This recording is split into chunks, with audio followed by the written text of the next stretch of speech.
करेंगे और आपको बताते चलें ये जो प्याले थे ये उसी जगह पर जाए वकुआ पर जहां पर से कि डेड बॉडी मिली थी हुमैरा असगर की, वहां पर आपने देखा होगा कुछ पेंटिंग्स मौजूद थी, 2 से 3 पेंटिंग्स उधर पड़ी हुई हैं। कुछ प्याले पेंटिंग्स के पीछे, वहां पर मौजूद सोफों के नीचे, और 5 प्याले इस तरह से इर्द गिर्द उस कमरे के इर्द गिर्द रखे गए थे।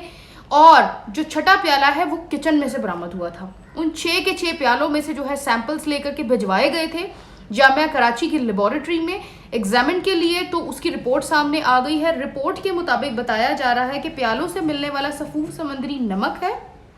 जो कि आयोडाइज्ड है और बदबू को कम करने और कीड़े भगाने के काम आता है। उनमें से मिलने वाला जो नमक है उसमें किसी किस्म का केमिकल जो है वो मौजूद नहीं था, केमिकल किसी किस्म का नहीं पाया गया। जैसे कि हम जानते हैं कि हमारी बड़ी रेगुलर प्रैक्टिस है बीइंग ए मुस्लिम, ईद कुर्बान पर जब हम खाल उतारते हैं बकरे की तो हम उसको फ़ौरन से नमक लगा देते हैं टू अवॉइड द स्मेल। हम उस स्मेल को भगाने के लिए हम फ़ौरन से उस पर नमक छिड़क देते हैं। इसी तरह से जब आपने देखा होगा कि जब हम मछली मंडी जाते हैं और जो मछली ख़रीदते हैं तो मछली फ़रोश फ़ौरन से जो है उसके मछली के ऊपर जो है ना नमक लगा देता है बदबू को ख़त्म करने के लिए। तो नमक जो बेसिकली है टू अवॉइड द स्मेल, नमक यूज़ होता है बदबू को ख़त्म करने के लिए। इसीलिए जो है ना टीम थी जो क्राइम टीम बनाई थी, क्राइम यूनिट बनाया गया था,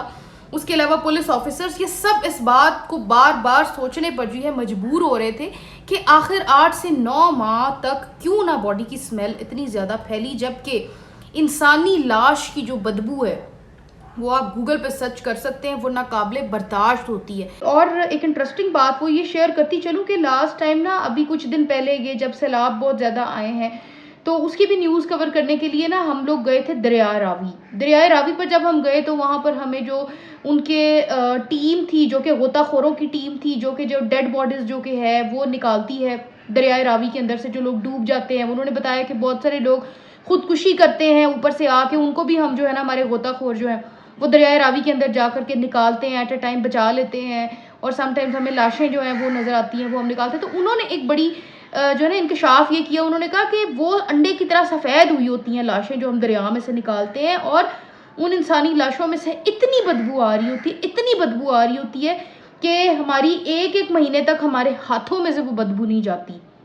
ये इंकशाफ कर रहे हैं गोताखोर जो दरियाए रावी पे काम करते हैं, जिनकी के ड्यूटी होती है लाशों को निकालना। वो ये कह रहे हैं कि इंसानी लाश की इतनी स्मेल होती है, और वो भी दरिया में डूबी हुई लाश एज़ कम्पेयर टू कि एक गर्म तरीन जो है ना बंद घर के अंदर पड़ी हुई है, उसकी तो आप सोचें कंपैरेटिवली ज़्यादा ही स्मेल होगी एक दरिया में से निकली लाश जो कि खुली आबो हवा में है, फिर भी एज़ कम्पेयर टू एक वो लाश